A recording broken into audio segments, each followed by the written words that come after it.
ناظرین، اس وقت میری خوش بختی ہے کہ مجھے اجازت ملی قدم بوسی کی اس دنیا شعر و سخن اور ادب اور علم کے ایک خزانے کے پاس میں موجود ہوں، جن کا نام افتخار عارف ہے۔ السلام علیکم۔ سلام۔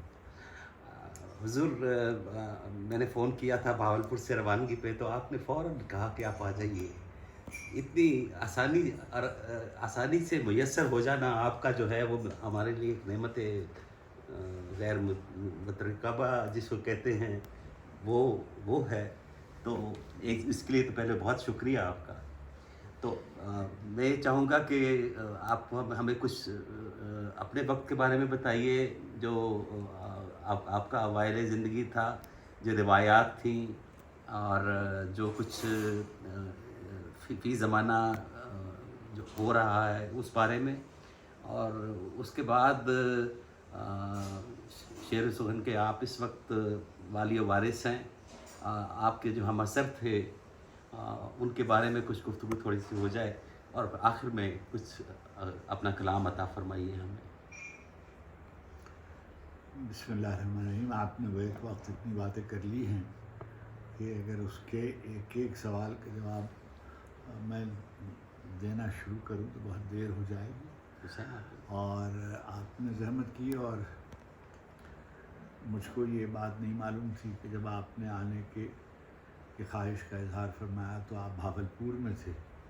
میں تو یہ سمجھا تھا کہ آپ یہاں آ گئے ہیں، اور آپ نے معافی چاہتا ہوں اس کے لیے کہ آپ کا انتظار، صبح سے آپ انتظار فرما رہے تھے۔ میں نے کہا کہ آپ ضرور تشریف لائیں۔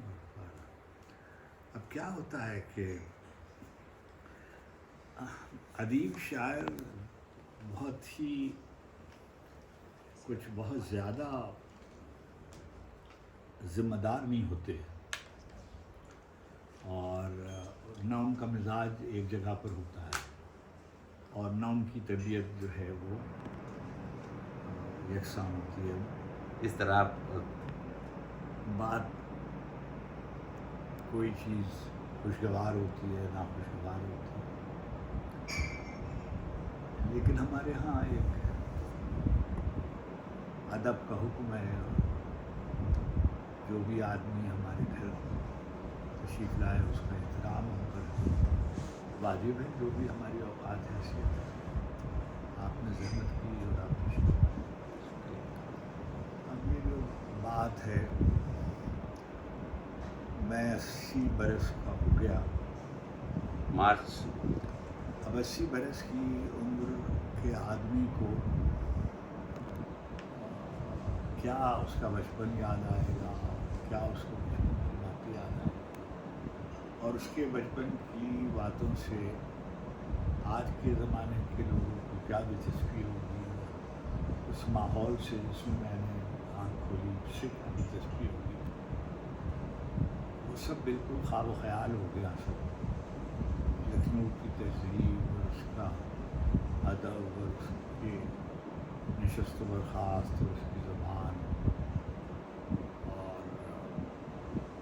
وہ سب جو ہے وہ خواب و خیال ہو گئے، اور یہ ایسے ہی ہوتا ہے۔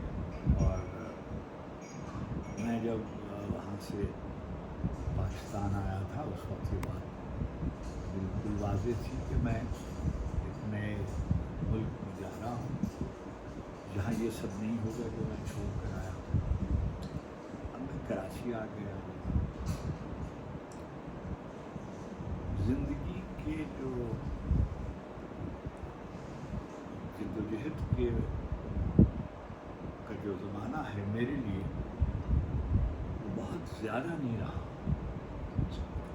اللہ سبحانہ تعالیٰ مجھ پر بہت مہربان رہے۔ میں سمجھیے ابھی آیا پاکستان، نوکری کے لیے ادھر ادھر جا رہا تھا، ریڈیو پاکستان میں ملازم ہو گیا، 10 روپے روز کی خبریں پڑھتا تھا، اور اگر میں ترجمہ کر لیتا تھا تو 10 روپے اور ہو جاتے تھے۔ اور اس کے بعد ملک میں ٹی وی آ گیا، تو سلیم گیلانی صاحب ہمارے بزرگ تھے، وہ ہمیں لے کر ٹی وی گئے اور اسلم اظہر صاحب نے کہا کہ یہ پروگرام شروع کر کسوٹی شروع ہو۔ اب اس وقت میری عمر 23 برس تھی، اور وہ کمال کا اس وقت جو ایک ذہانت کا معیار جو عبید اللہ اور آپ کا پروگرام تھا، اس میں لوگوں نے باقاعدہ اس کو ایک پیمانے کے طور پہ لینا شروع کیا. اور عبید اللہ بیگ صاحب اور قریش پور صاحب، یہ دونوں آدمی مجھ سے بہت زیادہ پڑھے لکھے اور شائستہ اور زبان و بیان کے اعتبار سے بہت پکے تھے. میں تو ایسے ہی جیسے کہتے ہیں شامل ہو گیا ان کے درمیان. میں ٹی وی میں جب اس میں ریڈیو میں جب کام کرتا تھا تو فارغ اوقات میں ہم یہ لوگ یہ کرتے رہتے تھے کسوٹی. تو جب ٹی وی آیا تو سلیم گیلانی صاحب ہمیں لے کے گئے اور شروع ہو گیا. اس کے بعد میں نے زندگی میں پیچھے مڑ کر نہیں دیکھا. میں اسکرپٹ ایڈیٹر ہوا پاکستان ٹی وی کا. بہت خوش نصیب آدمی تھا. میں کراچی ٹی وی کا اسکرپٹ ایڈیٹر تھا اور میرے مقابلے میں مختار صدیقی مرحوم لاہور کے اسکرپٹ ایڈیٹر تھے، اور شہزاد احمد صاحب اور شہید اللہ قیصر صاحب، جو ہم سے بہت زیادہ پڑھے لکھے لوگ ہیں. مگر بہرحال میں بہت کامیاب اسکرپٹ ایڈیٹر تھا. میرے زمانے میں بہت اچھے اچھے پروگرام ہوئے جس کا سہرا شاید میرے سر بھی باندھا جاتا ہے، جیسے خدا کی بستی، جیسے پسندیدہ کہانی، جیسے کسوٹی، جیسے شیشے کا گھر، جیسے گر تو برا نہ مانے، جیسے منٹو راما. یہ سب وہ پروگرام ہیں جو جس میں کہیں نہ کہیں میں شامل تھا. اور ضیاء الدین شو، خوش بخت کا فروزہ وغیرہ وغیرہ. اچھا، اب مگر میرے ایک بزرگ تھے سلیم احمد، وہ تو کراچی والے شاعر. جی ہاں، وہ بہت ہی بڑے آدمی تھے اور میں نے کسی سے اصلاح وغیرہ تو نہیں لی، مگر وہ میرے لیے مرشد کی طرح تھے. انہوں نے مجھ سے کہا کہ تمہیں فیصلہ کرنا چاہیے کہ تم ٹی وی کے کسی ایکٹر، کامپیئر والے کی وجہ سے یاد رکھے جانا چاہتے ہو کہ تم شاعر ہونا چاہتے ہو. یہ فیصلہ کر لو. یہ انہوں نے بھانپ لیا. انہوں نے بالکل صحیح. اور میں نے ٹی وی چھوڑ دی. اور جناب میں گریڈ 8 میں تھا، بہت سینئر. اور میں نے ضیاء الحق صاحب جب تشریف لائے تو میں نے کچھ ادھر ادھر ہلچل سنی تو میں نے استعفیٰ دے دیا. اس لیے کہ میں تو ایک بے سہارا آدمی تھا. میں اگر وہ مجھے نکال دیتے تو کوئی مجھ کو رکھوانے والا نہیں تھا، اور وہ نکلوا دیتے تو کوئی مجھے ملازمت بھی دینے والا نہیں تھا. تو میں نے عافیت اسی میں سمجھی کہ میں پتلی گلی سے نکل گیا. لندن چلے گیا. میں نہیں گیا. مجھ کو آغا حسن عابدی صاحب، اچھا، وہ بھی سی سی آئی کے صدر تھے، انہوں نے ایک پیغام بھیجا کہ افتخار عارف صاحب سے کہیے کہ جب تک ان سے بات نہ کر لیں کوئی اور ملازمت قبول نہ فرمائیں. میں ان سے جب وہ تشریف لائے کراچی تو میں اس سے ملنے گیا. انہوں نے مجھے پوچھا کہ یہ آپ نے لگا ہوا میلہ کیوں چھوڑ دیا؟ تو میں نے کہا کہ سر، میں جو میرا دل کہتا ہے وہ میں کرتا ہوں، اور میرا دل کہتا ہے کہ اب مجھے ٹی وی پہ کام نہیں کرنا چاہیے.